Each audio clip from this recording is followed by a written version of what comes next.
이스라엘은 비가 오지는 않아요. 많이 오지는 않지만 그래도 성경에 보면 이른 비 또는 늦은 비라는 표현이 있지요. 우기가 있습니다. 이른 비는 우기가 시작되는 10월, 11월 달에 내리는 비고, 또 한 12월경에 약간 중간에 겨울비가 내리고, 그러다가 우기의 끝자락인 3월달, 4월달에 내리는 비를 성경에서 말씀하는 늦은 비라고 말합니다. 스가랴 10장 1절에 이런 말씀이 있어요. 봄비가 올 때에 여호와 곧 구름을 일게 하시는 여호와께 비를 구하라. 무리에게 소낙비를 내려서 밭의 채소를 각 사람에게 주시리라. 이 말씀에서 봄비라는 말, 소낙비라는 말, 이게 밭의 곡식과 채소를 살찌게 하는 단비, 즉 늦은 비예요. 이 비를 맞고 풍성한 결실을 맺은 밭에 작물들을 거두게 되는데, 그 중에서도 보리와 밀, 이걸 추수하는 때가 언제냐? 바로 요즘입니다. 그래서 이때를 기념해서 지키는 절기가 성경에서 가르쳐 주신 맥추절, 그리고 오늘 우리가 성경의 그 맥추절, 맥추 감사주의를 지키는 겁니다.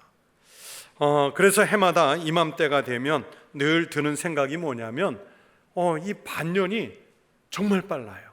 엊그제 새해 시작한 것 같은데 벌써 반년 지났잖아요.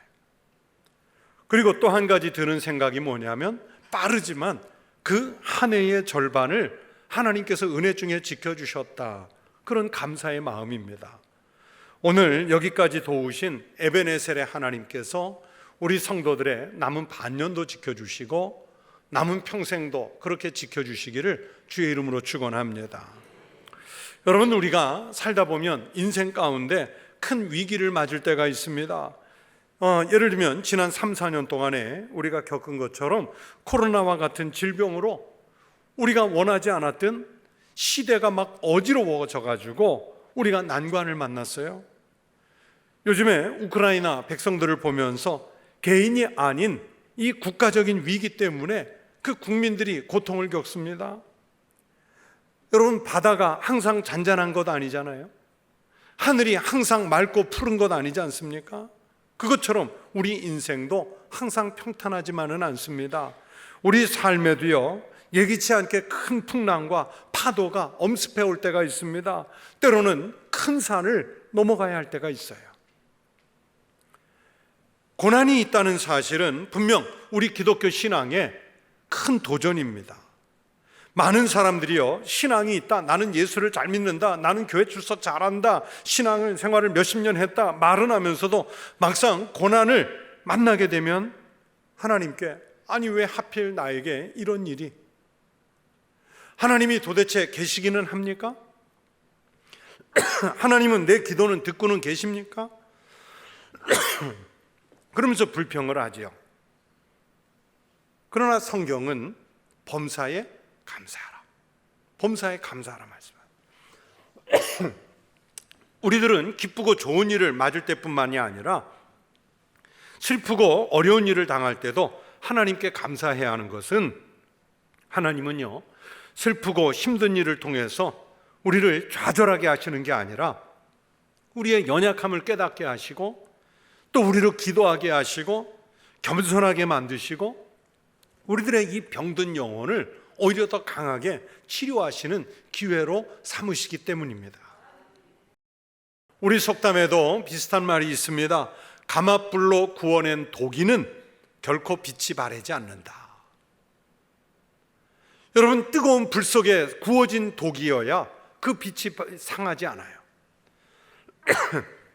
험한 바다는 유능한 선장을 만든다는 말이 있죠.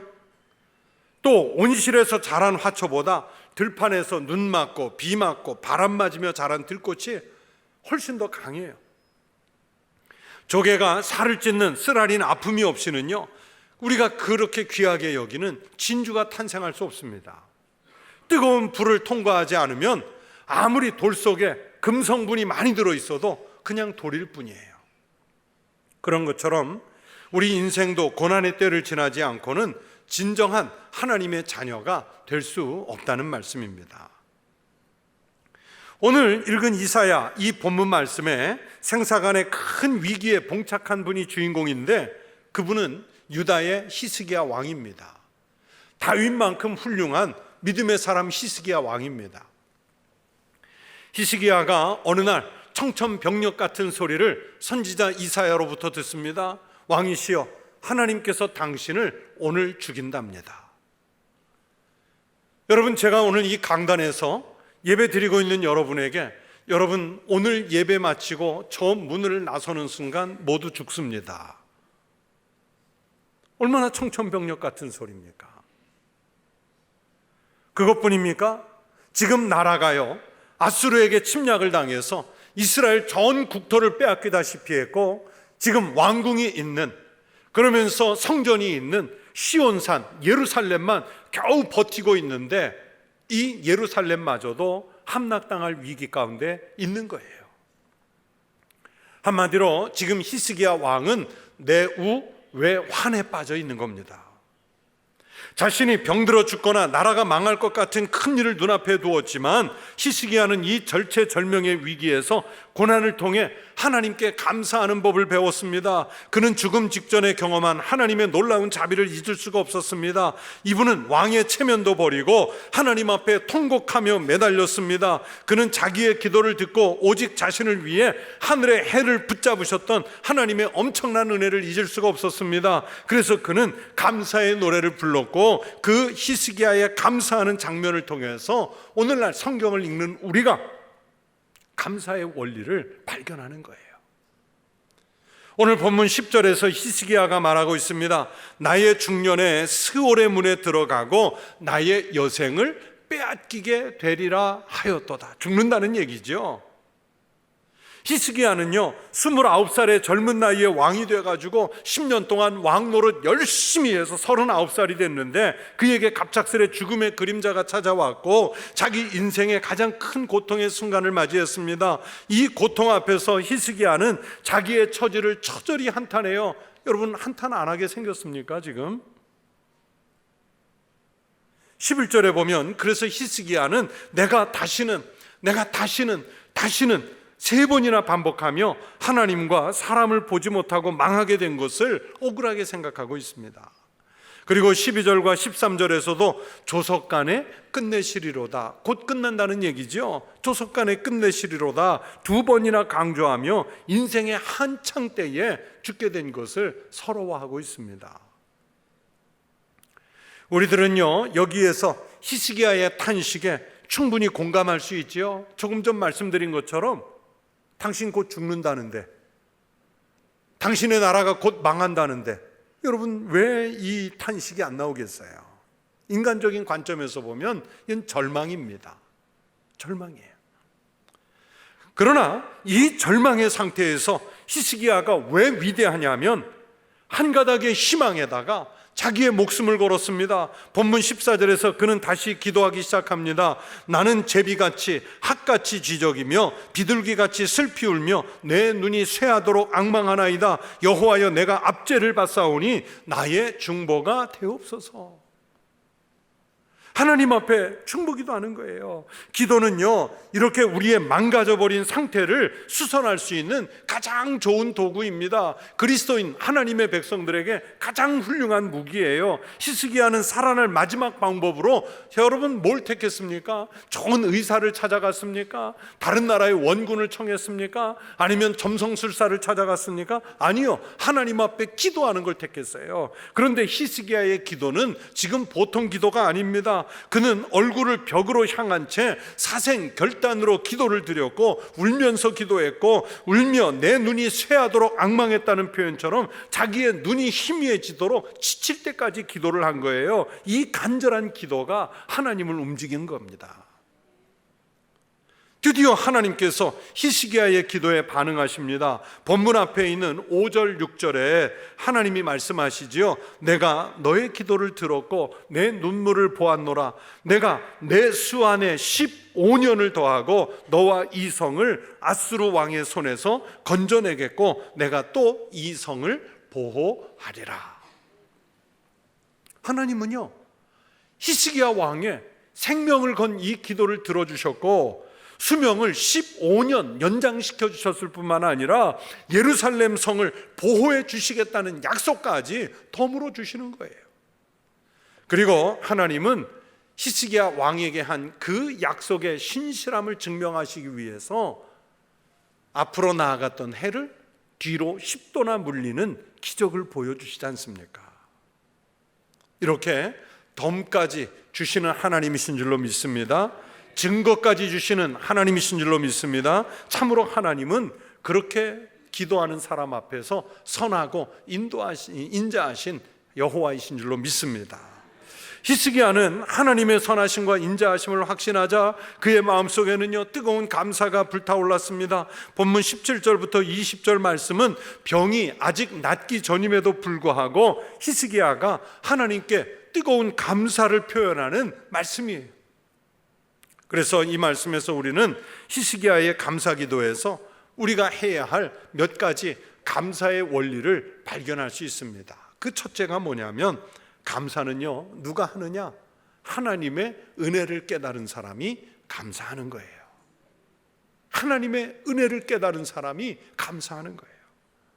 17절에서 히스기야가 말하지요. 보옵소서 내게 큰 고통을 더하신 것은 내게 평안을 주려 하심이라. 이 고백이 깨달음의 고백이에요. 즉 고통은 하나님의 은혜로부터 비롯됐다는 말입니다. 하나님은 우리들을 강하게 만드시려고요 때로는 고통을 지나가게 하시고 아픔을 겪게 하시는 그런 하나님이시라는 것을 깨달아야 합니다.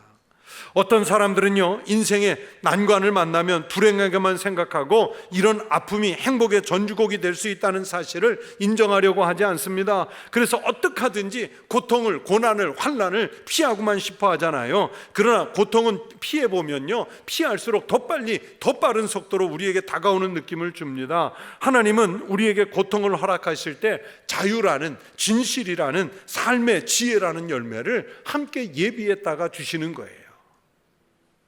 어떤 무명 시인의 시에 이런 내용이 있더라고요. 하나의 꽃나무가 있다. 잎은 애벌레에게 뜯긴다. 꿀은 벌에게 뺏긴다. 향기는 바람에 날려 보내야 한다. 얼핏 보기에 이 꽃나무는 모든 것을 빼앗겼다. 그러나 사실상 이 꽃나무는 잃은 것이 하나도 없다. 가을이 되면 열매를 얻기 때문이다. 하나님은요 히스기야 왕에게 그러신 것처럼 우리들에게 가장 선한 열매를 주시려고 하시며 그 목적을 위해서 때로는 이렇게 어려운 과정도 지나가게 하십니다. 히스기야 왕은 자기에게 닥친 이 크나큰 고통이 하나님의 선한 목적으로 비롯되었음을 깨달았기 때문에 아픔 중에도, 나라가 위기 중에도 감사부터 할 수 있었습니다. 이런 히스기야의 깨달음을 우리도 얻어야 합니다. 특별히 우리들은 자기의 현재의 모습 이대로가 하나님께서 허락하신 최선의 모습임을 생각하고 감사하시기 바랍니다. 주님의 은혜를 깨닫고 알고 감사하는 성도가 되시기를 축원합니다. 또 두 번째 원리는 뭐냐면 감사는 오직 산 사람, 산자만이 할 수 있습니다. 18절과 19절에서 히스기야 왕이 말합니다. 스올이 주께 감사하지 못하며 사망이 주를 찬양하지 못하며 구덩이에 들어간 자가 주의 진실을 바라지 못하되 오직 산자, 곧 산자는 오늘 내가 하는 것과 같이 주께 감사하며. 여러분 죽은 자가 어떻게 감사해요? 구덩이 파고 땅에 묻힌 자가 무슨 감사를 합니까? 히스기야 왕의 이 말씀을 다른 반대의 뜻으로 표현하면요 살아있는 것 같으나 감사를 모르는 자는 죽은 자와 같다는 뜻이에요. 여러분 오늘 우리가 교회당 예배당에 와서 앉아있을 저 살아있는 것 같아도요 이 자리에 수십 년 앉아있어도 감사할 줄 모르면 죽은 자로 앉아있는 거예요. 우리들은 자기가 살아있다는 사실 자체만으로 하나님께 감사를 올려야 됩니다. 그래서 제가 오늘 설교 제목을 이 본문에서 따서 산자는 주님께 감사하라 이렇게 정했어요. 누가 감사할 줄 안다고요? 산자. 우리들은 인생살이가 쉽지 않음을 깨닫고 있습니다. 아침부터 저녁까지 이마에 땀이 넘쳐야 하지요. 게다가 급격히 변화하는 현 시대 현대인은 자기가 살아가기 위해서 정신없이 달려가야 합니다. 하루하루를 너무나 바쁘게 살고 있습니다. 그래서 그리스도인이라고 할지라도 기도도 있고 감사도 있고 사랑도 있고 심지어는 하나님조차도 잊어버릴 시간이 얼마나 많습니까? 그러나 우리들은요, 이 바쁜 현실마저도 감사해야 합니다. 그것은 바로 우리들이 살아있다는 확실한 증거이기 때문입니다. 살아있는 자는 감사를 알고 죽은 자는 감사를 모른다는 이 말씀을 다시 한번 되새겨야 합니다. 여러분에게 묻습니다. 여러분 살아있습니까? 여러분 아니면 죽었습니까? 감사할 줄 아는 영혼은 산 사람이고, 이곳에 앉아 있으나 감사를 할 줄 모르면 여러분의 영혼은 죽은 자입니다. 산 자의 영혼이 돼서 감사하시기를 축원합니다. 세 번째는요, 감사하는 법을 다른 사람에게 가르쳐 주어야 한다고 말씀했어요. 19절 후반부에서 히스기야 왕은 다음과 같이 말하고 있습니다. 주의 신실을 아버지가 그의 자녀에게 알게 하리이다. 부모는 자녀들에게, 선생은 학생에게, 목자는 성도에게 감사하는 법을 가르쳐야 합니다. 또 우리들은 서로가 서로에게 감사하는 법을 가르쳐야 합니다. 왜냐하면 천성적으로 인간은 감사를 잘 모르기 때문이에요. 우리 인간들이 은혜를 잊어버리는 것은 어쩌면 죄인으로서 너무 당연한 일이죠. 감사를 모르는 인생의 모습은 마치 들판의 잡초와 같아서요, 가만히 놔두면 그들의 마음속에서는 선한 열매를 맺는 게 아니라 배은 망덕이 자라나게 됩니다. 그러나 감사하는 것은 화초와 같아서 물도 주고 정성스럽게 기르고 사랑하고 가꾸어야 됩니다. 우리들은 감사하는 습성을 마음속에서 정성껏 자꾸자꾸 키워낼 줄 알아야 돼요. 여러분 감사하십시오. 그리고 그 감사를 서로 나누십시오. 자녀들에게 감사하는 마음을 가르치십시오. 불평과 원망을 입에 달고 사는 이들에게 감사하는 삶의 모범을 보여주십시오. 우리가 가르치고 나누는 감사가 세상을 변화시킬 겁니다. 우리 교회가, 우리 성도들의 가정과 삶이 서로 감사를 가르치는 축복이 있기를 주의 이름으로 축원합니다. 마지막 네 번째는 하나님께 드리는 이 감사는 순간적인 감사가 아니라 평생의 감사, 더 나아가 영원한 감사를 드려야 됩니다. 20절에서 히스기야가 말하고 있습니다. 우리가 종신토록이라고 그랬죠. 여호와의 전에서 수금으로 나의 노래를 노래하리로다. 히스기야는 죽을 때까지 하나님께 감사 찬양을 드리겠다고, 감사 없이는 살 수 없다는 것을 깨달았습니다. 그래서 그는 항상 감사하는 삶을 살아왔고, 또 앞으로도 일생 하나님의 은혜에 빚진 자로 살아가겠다고 고백하는 것입니다. 언제까지? 종신토록. 순간마다 전적으로 하나님께 의지하며 그분의 무한한 은혜에 감사하시기를 축원합니다. 유명한 칼럼니스트인 이규태 선생은 그의 글에서 한국인이 가지고 있는 공통적인 병이 있는데 감사 결핍증이라 그랬어요. 제가 아는 범위 내에서 이 이규태 선생은 기독교인이 아닙니다. 그런데도 이런 얘기를 했어요. 한국인은 감사 결핍증을 가지고 있대요. 그러면서 이어서 뭐라고 그러냐면, 어느 가게에서 물건을 사가지고 돌아설 때 그 주인은 감사하다는 말 대신에 또 오십시오, 이기적인 인사를 하고, 아이들에게 장난감을 사주면 고맙습니다 라는 인사말 대신에 그것을 들고 뛰어나가며 신난다 하는 말만 한다는 거예요.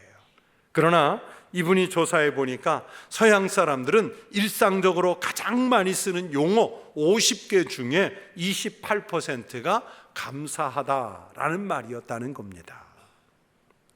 제가 이 글을 읽으면서 생각해 봤어요. 내가 새 신발을 샀을 때는 감사하면서 그 새 신을 다 신을 수 있는 양쪽 발이 있다는 감사는 잊어버려요.